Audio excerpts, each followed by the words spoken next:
बिस्मिल्लाहिर्रहमानिर्रहीम। जी प्यारे बच्चों, कैसे हैं आप सब? उम्मीद करते हैं कि आप सब ठीक होंगे। तो बच्चों, आज हम जो स्टार्ट करेंगे, हमारा जो लेक्चर है, हमारा जो टॉपिक है, आज हम बायो का 10th क्लास का चैप्टर नंबर 3 स्टार्ट करने जा रहे हैं। तो चैप्टर नंबर 12 जो है वो है कोऑर्डिनेशन एंड कंट्रोल के बारे में। तो कोऑर्डिनेशन एंड कंट्रोल क्या चीज़ है ये हम पढ़ेंगे, और इसका जो पहला टॉपिक है कोऑर्डिनेटेड एक्शन, उसके बारे में आज हम बात करेंगे।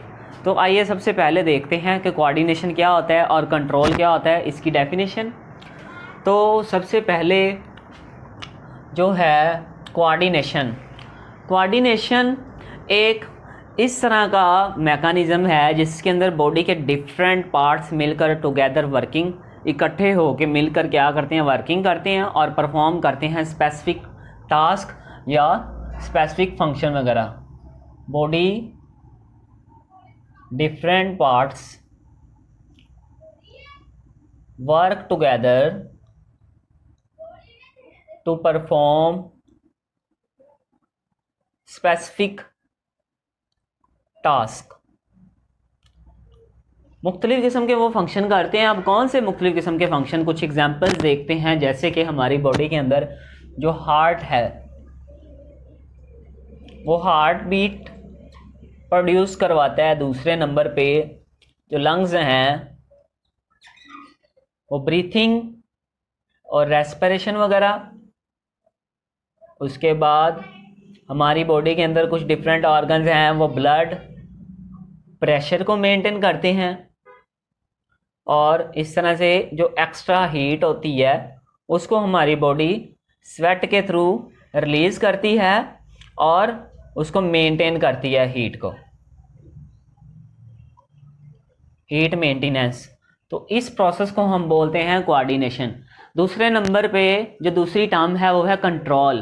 कंट्रोल के बारे में बात करते हैं। Control is associated with power. Control जो है ये एक पावर है जिससे हम चेंज कर सकते हैं, टू चेंज पीपल डिसीजन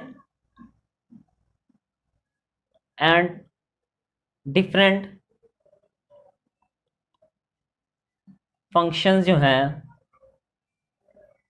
उनको हम क्या कर सकते हैं, कंट्रोल कर सकते हैं। तो ये डेफिनेशन है कंट्रोल की। तो ये आपका जो पहली टर्म है आपकी बुक के अंदर, लेसन की जो पहला जो टॉपिक है, पहली टर्म है, वो है कोऑर्डिनेशन एंड कंट्रोल के बारे में। अब देखते हैं आगे कोऑर्डिनेशन की टाइप्स। तो आपकी बुक में कोऑर्डिनेशन की 2 टाइप्स मेंशन की गई हैं। पहली जो टाइप है वो है नर्वस कोऑर्डिनेशन। कोऑर्डिनेशन की 2 मेन टाइप्स हैं।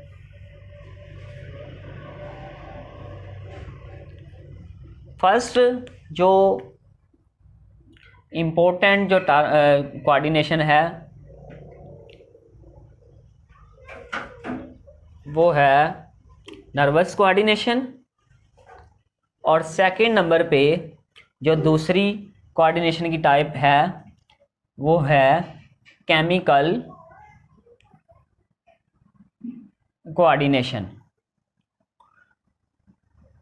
दोनों के दरमियान में डिफरेंस देखते हैं। अब जो नर्वस कोऑर्डिनेशन है वो हमारे नर्वस सिस्टम के ऊपर मुश्तमिल होती है। नर्वस सिस्टम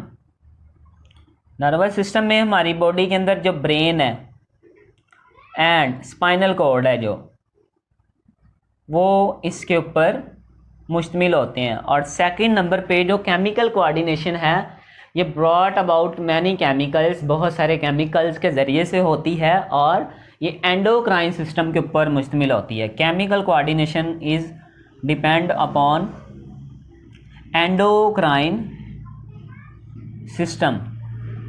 एंडोक्राइन सिस्टम क्या है? इसे हम बोलते हैं हार्मोन्स का सिस्टम। जो डिफरेंट हार्मोन्स होते हैं उनके ज़रिए से वो हार्मोन्स अपनी सक्रीशंस रिलीज़ करते हैं। उन सक्रीशंस को हम बोलते हैं केमिकल्स, और उसके ज़रिए से ये केमिकल कोऑर्डिनेशन होती है। तो अब हम जो नर्वस कोऑर्डिनेशन है उसको डिस्कस करते हैं। उसका जो पहला टॉपिक है उसके अंदर जो पहली बात जो है वो है कोऑर्डिनेटेड एक्शन के ज़रिए से। मीन टू से कि जो नर्वस सिस्टम है हमारा, जो नर्वस कोऑर्डिनेशन सिस्टम है वो काम किस तरह से करता है।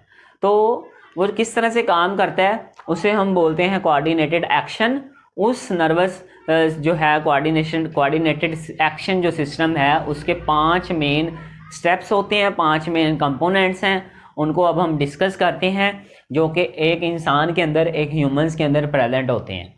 तो अब हम डिस्कस करते हैं कोऑर्डिनेटेड एक्शन के बारे में। तो कोऑर्डिनेटेड एक्शन क्या चीज़ है, तो आइए सबसे पहले देखते हैं।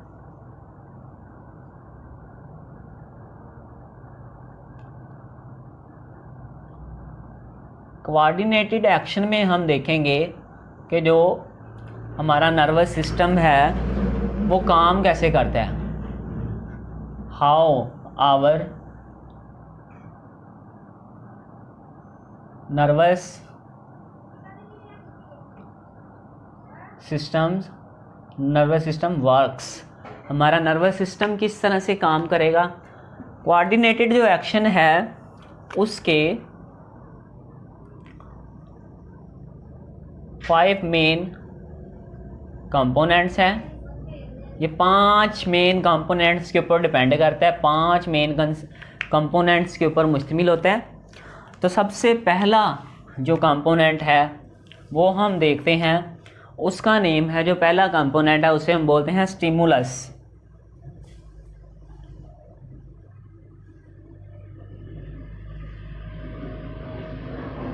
सेकंड नंबर पे हम देखते हैं, सेकंड जो इसका कोऑर्डिनेटेड एक्शन का कंपोनेंट है उसका नेम है रिसेप्टर।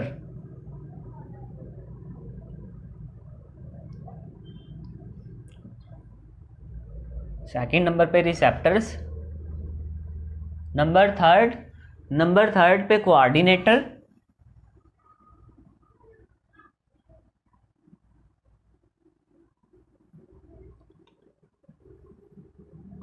नंबर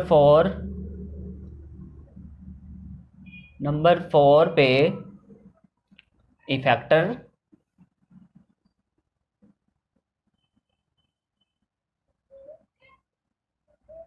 एंड नंबर 5 जो है वो है रिस्पॉन्स। तो अब हम देखते हैं कि एक इंसान जो है, एक जो ह्यूमन है, उसके अंदर ये 5 कंपोनेंट्स किस तरह से वर्क करते हैं, किस तरह से अपना अपना फंक्शन जो है वो सरअंजाम देते हैं, और किस तरह से हमारा जो नर्वस कोऑर्डिनेशन सिस्टम है वो काम करता है। तो आइए सबसे पहले देखते हैं, बात करते हैं स्टिमुलस की। स्टिमुलस क्या होता है। Stimulus mean any change in environment which can provoke a response in organism. हमारे माहौल के अंदर किसी भी किस्म का चेंज, जैसे फॉर एग्जांपल जो इंसान है, इंसान को गर्मी लगती है तो पसीना आता है, तो वो जो हीट है वो एक चेंज है। इसके अलावा इंसान को टेम्परेचर महसूस होता है, प्रेशर महसूस होता है किसी चीज़ का, लाइट है, रोशनी है, ज़्यादा रोशनी, कम रोशनी, सूरज की रोशनी, वो भी एक स्टिमुलस है।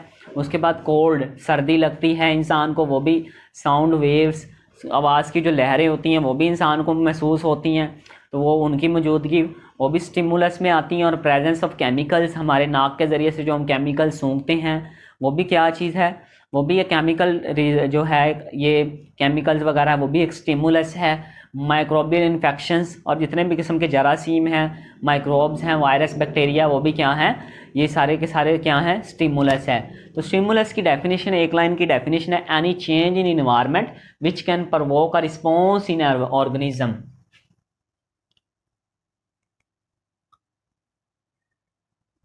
any change in environment which can provoke a response, जो कि एक रिस्पॉन्स पैदा करता है किसी भी ऑर्गेनिज्म के अंदर। एग्जाम्पल्स मैंने अभी आपको बताई हैं, हीट, नंबर 1 पे हीट है, टेम्परेचर है, कोल्ड सर्दी है, उसके अलावा प्रेशर है, और उसके अलावा कुछ केमिकल्स हैं, etc। तो ये कुछ एग्जांपल्स हैं, यहाँ पे मेंशन है, आपकी बुक में भी मेंशन है। तो अगर पेपर में इसकी डेफिनेशन आए तो एक लाइन की डेफिनेशन और 2-3 एग्जांपल्स के साथ आपका 2 मार्क्स का ये शॉर्ट क्वेश्चन कंप्लीट होता है। सेकंड जो इसका ऑर्गन है वो है रिसेप्टर। तो नर्वस कोऑर्डिनेटेड एक्शन सिस्टम में जो स्टिमुलस होते हैं वो इंसान के अंदर किसी भी हिस्से में, इंसान की बॉडी के किसी भी हिस्से में क्या करते हैं, उस रिस्पॉन्स को डिटेक्ट करते हैं। सबसे पहले देखते हैं कि किस चीज़ में फॉल्ट आया, किस चीज़ में ये काम हो रहा है, गर्मी लग रही है, कहाँ पे लग रही है, ठीक है, टेम्परेचर है, सर्दी लग रही है, साउंड वेव्स हैं, तो साउंड वेव्स कानों के ज़रिए डिटेक्ट होती हैं इस तरह से। तो स्टिमुलस उस चेंज को बोलते हैं जो एक इंसान की बॉडी के ऊपर असर करता है। सेकंड पे बात करते हैं वो है रिसेप्टर्स। रिसेप्टर्स कहते हैं ऐसे स्पेशल सेल्स, ऐसे स्पेशल ऑर्गन्स और ऐसे स्पेशल टिश्यूज़, ये मुख्तलिफ़ किस्म के ये क्या होते हैं, सेल्स, ऑर्गन्स और टिश्यूज़ जो कि डिटेक्ट करते हैं स्टिमुलाई को, जो किसी भी किस्म की स्टिमुलाई को डिटेक्ट करते हैं हमारी बॉडी के अंदर। फॉर एग्जांपल एक इंसान है, एक इंसान का अगर बाजू है तो उसके बाजू वाले हिस्से पे कोई चीज़ आके बैठ गई है। फॉर एग्जांपल एक मक्खी आके बाजू वाले हिस्से पे बैठ गई है, तो यहाँ पे मौजूद जो इस हिस्से के अंदर मौजूद जो नर्व्स हैं, नर्व्स का जो नेटवर्क है वो इस हिस्से के अंदर उस मक्खी को डिटेक्ट करेंगी और रिसेप्टर्स जो होते हैं, यहाँ पे रिसेप्टर सेल्स मौजूद होते हैं, वो यहाँ से मैसेज लेके सीधा ब्रेन को भेजेंगे, ठीक है। तो वो जो मक्खी आके बैठी है उसको हम बोलते हैं स्टिमुलाई, और बदले में जो वो वहाँ से ये जो चीज़ डिटेक्ट हो रही है, जैसे हमें पता चल रहा है कि एक मक्खी बैठी हुई है, तो वो रिसेप्टर सेल्स हैं जो हमें बता रहे हैं, तो इन्हें हम बोलते हैं। तो आपकी बुक में कुछ एग्जांपल्स भी हैं मौजूद इसकी रिसेप्टर्स की। फॉर एग्जांपल जो साउंड वेव्स हैं, साउंड वेव्स को डिटेक्ट करते हैं हमारे ईयर्स, क्योंकि कानों के ज़रिए से हम साउंड वेव्स को डिटेक्ट करते हैं। और सेकंड नंबर पे अगर हमारी बॉडी को लाइट है तो आइज़ की मदद से हम लाइट को डिटेक्ट करते हैं, लाइट आइज़ की मदद से। और इसी तरह से जो केमिकल्स हैं, मुख्तलिफ़ किस्म के केमिकल्स हैं, वो नोज़ के ज़रिए, नाक से हम सूंघते हैं केमिकल्स को, तो नाक के ज़रिए से वो डिटेक्ट होते हैं। तो थर्ड नंबर पे इसका जो कंपोनेंट है वो है कोऑर्डिनेटर। कोऑर्डिनेटर कहते हैं ब्रेन एंड स्पाइनल कॉर्ड को। हमारी इंसान की बात करें, इंसान की बॉडी के अंदर ब्रेन और स्पाइनल कॉर्ड क्या है, कोऑर्डिनेटर हैं। तो जैसा कि आप देख सकते हैं कि सबसे पहले होते हैं क्या, स्टिमुलाई को डिटेक्ट करते हैं रिसेप्टर्स, और रिसेप्टर्स आगे मैसेज भेज देते हैं किसको, कोऑर्डिनेटर्स को। कोऑर्डिनेटर्स की डेफिनेशन है दीज आर ऑर्गन्स, आपकी बुक में डेफिनेशन लिखी हुई है, these are organ that receive information, जो कि इंफॉर्मेशन को रिसीव करते हैं। दो काम करते हैं ये,